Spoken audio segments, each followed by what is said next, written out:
Tal curioso sobre la revolución, entre comillas, de la década del 30, y ahora saltamos en el tiempo a 1955 para hablar de otra revolución, entre comillas, también, que fue la Revolución Libertadora. No precisamente la Revolución Libertadora, sino un bombardeo que precedió, ¿no? Sí, es inmediatamente anterior, un bombardeo trágico. Fue la primera vez que se bombardea una población civil, no solo en Argentina, sino en el mundo, de la forma en la que efectivamente sucedió, ¿no? Fue el bautismo de fuego de la Fuerza Aérea Argentina.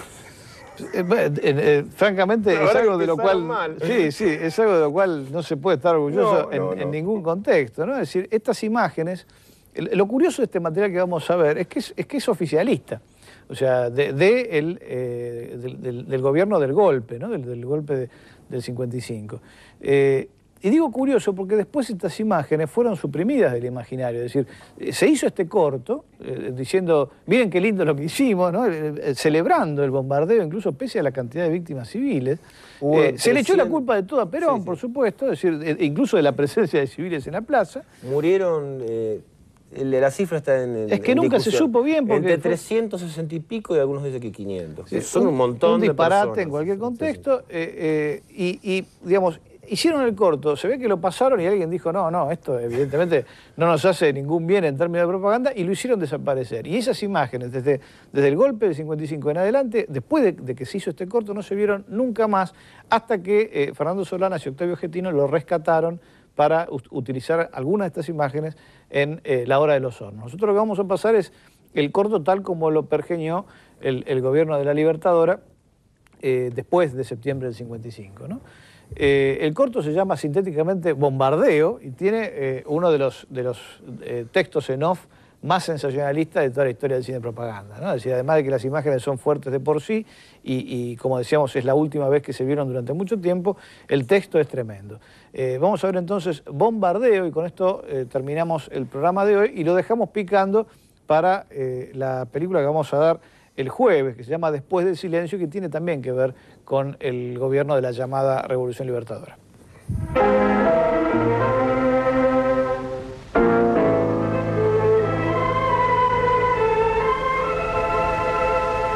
Aquel 16 de junio de 1955, día señalado por la Providencia, Buenos Aires amaneció como todos los demás aciagos días que lo precedieron durante una larga década de ignominia y de lágrimas.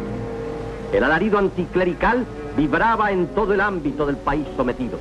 La prensa, amordazada, puesta al servicio de un solo fin, batía su monocrónico parche de ditirambos al dictador, puesta de rodillas ante un ídolo erigido a costa de la libertad rayana en la esclavitud de todo un pueblo. Los pacíficos ciudadanos que transitaban aquella mañana en la Plaza de Mayo y sus adyacencias, cuán ajenos estaban a los tremendos acontecimientos que horas más tarde iban allí a desarrollar.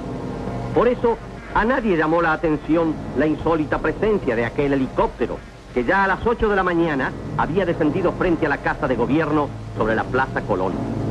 Algo se estaba gestando que el pueblo ignoraba. Tratábase de un ultimátum de la Marina de Guerra, exigiendo punto final a tanta infamia o inminente bombardeo de la sede gubernamental. A las 10 de la mañana aproximadamente sobrevuelan el perímetro de la Plaza de Mayo los primeros aviones a retropropulsión como última advertencia. El dictador, cegado de vanidad, silenció al pueblo el categórico mensaje y en un alarde de estrategia que lo define, ordena a sus organismos satélites con carácter inmediato convocar a la masa trabajadora a la Plaza de Mayo. Trátase de oponer sus indefensos pechos como muro de contención de los que exigen dignidad y justicia por el único conducto posible, la rebelión. Paralelamente busca seguro refugio en la sede del Ministerio de Ejército, donde aguarda los acontecimientos. La maniobra que se gesta queda en evidencia. Anticipándose a la llegada de los primeros contingentes de la masa laboriosa, los bombarderos con certeros impactos descargan sus bombas sobre la Casa Rosada, donde suponen constituido al dictador. El pánico, como una colosal marea, cubrió el centro de la metrópoli. Los primeros núcleos de trabajadores convergentes al escenario de los insólitos acontecimientos que se presentaban ante sus ojos, detuvieron su marcha, observando perplejos a los pájaros de plata que en escalofriantes picadas descargaban sus impactos sobre el blanco preestablecido. Densas nubes de humo se elevaban al cielo, mientras los transeúntes, sorprendidos en el teatro de los acontecimientos, corrían despavoridos. La radiodifusora oficial, en red con todas las ondas del país, seguía sus melopélicas transmisiones, convocando al pueblo al sacrificio, sin insinuar siquiera la verdad de los acontecimientos que tenían por escenario las inmediaciones de la sede gubernamental. Mientras tanto, entre los ministerios de Marina y de Ejército, se abre un nutrido fuego de cañones y de metrallas. Efectivos del ejército, movilizados con carácter de urgencia, afluyen en formación de combate a la histórica plaza y sus adyacentes.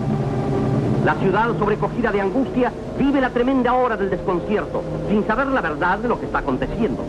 Las radioemisoras, en lacónicos comunicados, dan cuenta ahora del alzamiento de un sector ínfimo de las fuerzas aéreas de la Marina de Guerra y aseguran que el movimiento ha sido ya sofocado.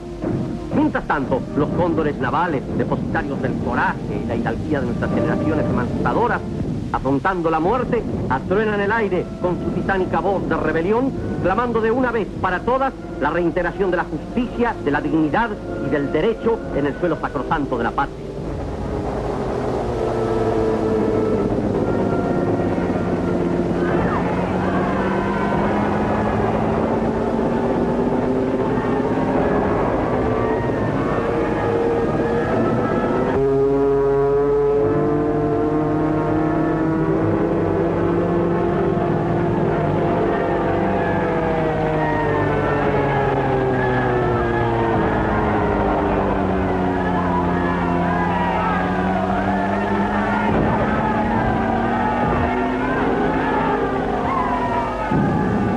Años de ignominia, de lento y paulatino sojuzgamiento, de sistemática abolición de los más preciados atributos que fueran las características de nuestra esencia nacional, de pisoteamiento de nuestras tradiciones y las herencias morales que alentaran en lo profundo de nuestros pechos, impulsan sus corazones hacia la libertad o hacia la muerte. La tremenda advertencia atruena el corazón de la metrópoli, sobre el escenario mismo donde tuviera lugar la magna gesta de aquel 25 de mayo en que se levantara a la faz de la tierra una nueva y gloriosa nación. Las llamas que se elevan de los puntos alcanzados por los impactos, el atruendo de las bombas y la metralla, la densa seda que se eleva al cielo, revisten tintes de apocalipsis. Las tropas convocadas son obligadas a tomar posiciones de combate y apuntan hacia el cielo sus cañones, tratando de salvaguardar un régimen que nunca estuvo en el alma de nuestra ciudadanía. Desde el Ministerio de Ejército, en que erigiera su oculta sede de operaciones, el dictador asiste inconmovible al sacrificio de ese pueblo que tantas veces engañó con sus demagógicos gestos de falso sentimentalismo. La previsión de los que osaron enfrentarse con su potestad omnímoda frustró sus oscuros designios. El pueblo en masa quedó fuera del campo de la muerte, no porque él no lo quiso. Arriesgando el éxito final del plan establecido, el comando de la rebelión tuvo que anticipar sus operaciones antes que el pueblo afluyera al sacrificio. La estrategia dictatorial rindió en cierto modo sus frutos. Debido a la anticipación del ataque, el movimiento no pudo ser desarrollado en todo su vasto plan de operaciones y fue acallado a sangre y metralla. Las indefensas víctimas de los trágicos acontecimientos fueron luego utilizadas para agitar aún más el eslogan sistemático de la mentira y la prevaricación y encender luego la sacrílega hoguera de los templos. Pero la advertencia ya estaba dada. Un frío de muerte y desolación cubrió el alma de la ciudad y el pueblo comprendió que había una oscura fuerza entronizada en el poder y vislumbró las terribles perspectivas del futuro bajo un régimen de fuerza, sojuzgamiento y violencia que no quería escuchar el clamor de libertad de los oprimidos. Las víctimas y los destrozos materiales, inmolados en aras de un irrenunciable anhelo de libertad, quedaron como un elocuente testimonio de los horrores en que desembocan los oscuros caminos de la tiranía. Y aquel falso ídolo, erigido en su trono de oropel, sojuzgamiento y mentira, se conmovió en su base. y en su estructura cimentada sobre un falso amor al pueblo y sistemáticos engaños, se produjeron las primeras resquebrajaduras, precursoras de su fin. El pueblo sufrido y laborioso, comprendió que había sido engañado. Comprendió que mediante una maniobra incalificable, aquella mañana del 16 de junio, había sido convocado a una cita con la muerte. Y en el alma nacional comenzó a latir un nuevo sentimiento, el eterno e inmortal sentimiento humano de reivindicación y repudio a la tiranía. Los primeros que lo arriesgaron todo por sus anhelos de justicia y libertad humana, los que expusieron sus vidas y la seguridad de los suyos en holocausto de sus sentimientos de dignidad y tolerancia, fueron reducidos, degradados y encarcelados. Pero su sacrificio no fue estéril. El tirano acalló durante un tiempo su estentoria y ululante voz. Las fuerzas nacionales se removieron en un incontenible anhelo hasta entonces ahogado. El pueblo salió a la calle después de un letargo de 2 lustros y se miró en los ojos, avergonzado de su pasividad y de su impotencia. Y allí comenzó el derrumbe del régimen nefasto. La nueva maniobra, preconizando un anhelo de conciliación nacional, abrió el camino a la voz popular, que no tardó en ser de nuevo acallada. Pero ya era tarde. El camino estaba trazado y su itinerario marcaba la senda que desembocó luego en la gloriosa gesta del 16 de septiembre de 1955.